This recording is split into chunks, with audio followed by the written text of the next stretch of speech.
I want to talk about how your food actually turns into poop. When you're eating food, you chew your food, you're starting to break your food down. All the stuff that you're eating is giving information through your taste buds down lower into the digestive tract, and then you also have the stomach that has to get ready to break down the protein. Let's talk about this valve on the top of the stomach first. This valve is really important to keep the food in the stomach and from backing up into the esophagus. Because if that food backs up, you have something called acid reflux or heartburn. The real problem is the acid that you feel is just in the wrong location. It's in the esophagus or even a little bit higher when it should be in the stomach. The big mistake that people make is they start taking antacids, not realizing that they're going to start to neutralize acids in the stomach. And the more you dilute these stomach acids, the less that valve closes tightly. Instead, if you have any of these acid regurgitation problems, you should be taking more acid. It sounds counterintuitive, but it does work. You can do apple cider vinegar diluted because you don't want to take it straight because that's going to irritate your esophagus. But also you can take a really good remedy called betaine hydrochloride. And I have done videos on this, but you'd probably take 3 or 4 or 5 right before a meal, and you're not actually taking hydrochloric acid. You're taking something that turns into hydrochloric acid. To really understand that a little bit deeper, the stomach acid should be between 1 and 3. That is like battery acid. That's super acidic. As we age, the acid dilutes and gets weaker. By the time you're 50, your stomach acid is 50% of what it was when you were 20. If that pH is not super acid, then we don't really absorb minerals as well as we should. In that situation, we have too much bacteria in the small intestine. 90% of all the digestion occurs in the small intestine. This is where you can also get leaky gut.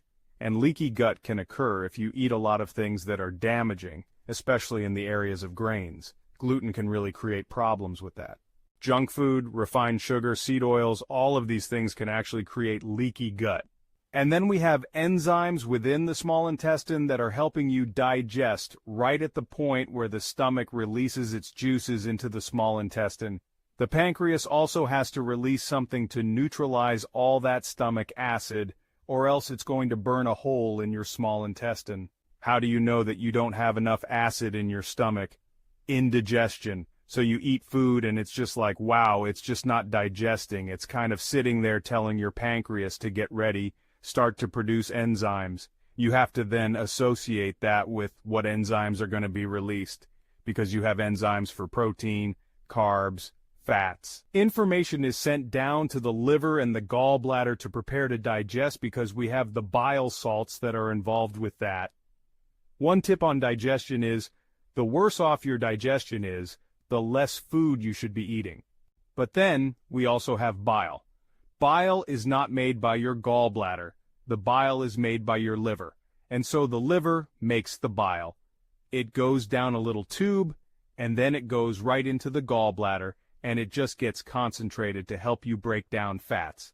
Here we have the fat, okay, and here we have bile. It's a detergent, so we're going to pour it into the fat, shake it around a little bit. It helps you break down fat so you can extract the fat nutrients.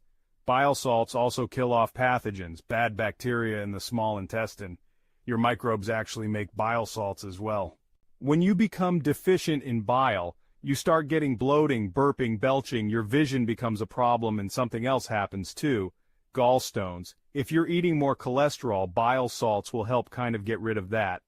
The specific one I would recommend is called TUDCA. It's a very specialized type of bile salt that you take on an empty stomach. What these bile supplements do is they start to unclog the dam and just allow it to drain properly.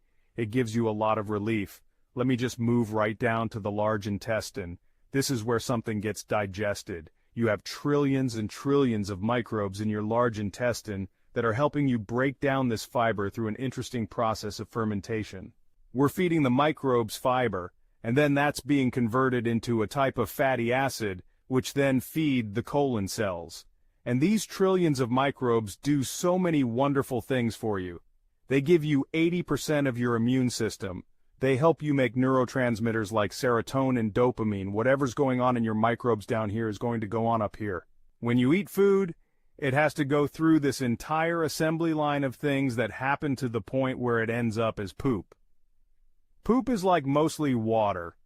Reason why it's brown is because of the pigment in the red blood cells that ends up in your stool. And the smell of your poop, it's usually some gas from bacteria, and so it has a certain smell to it. But it can smell even worse at certain times depending on what's happening in your digestion and/or a lack thereof. When you look at your poop, you can get a lot of clues on what's going on. I'm just going to cover some general things, constipation, diarrhea, and that relates to missing microbes. When you get an antibiotic, people might tell you that those microbes will come back eventually. That's false information. And just think about how many antibiotics we take. Then there's also something else that acts like an antibiotic, Roundup Ready. Roundup Ready has a chemical in it called glyphosate. Glyphosate is an herbicide, but they also have a patent on it acting as an antibiotic because it kills off your microbes. Even things that are non-GMO, like wheat, are loaded with glyphosate, 3 times more than genetically modified foods like soybeans and corn, things like that. One safe way to avoid glyphosate is just to avoid anything connected with grains, and start eating more organic foods because the glyphosate can really mess with your microbes. So eating fermented foods like sauerkraut and kimchi is really important, but also raw milk cheese is a really good one. I also did a video on how to make your own probiotic from a microbe called reuteri. It increases something called oxytocin, it makes you more social, it helps reduce stress, and it helps your sleep. Another really important tip is to do intermittent fasting, because if you're eating too much and you're cramming all this food constantly, the poor digestive system never has a chance to clean out. Another thing that I think a lot of people are doing incorrectly is drinking these smoothies with kale and banana and pineapple, and you just start drinking those in the morning. Well, again, if you have leaky gut or inflammation, you're just going to create more bloating and inflammation because you're dumping too much fiber down there. Of course, I used to recommend it, and for some people, they would thrive on it because they needed that. But it's not a good overall recommendation for everyone.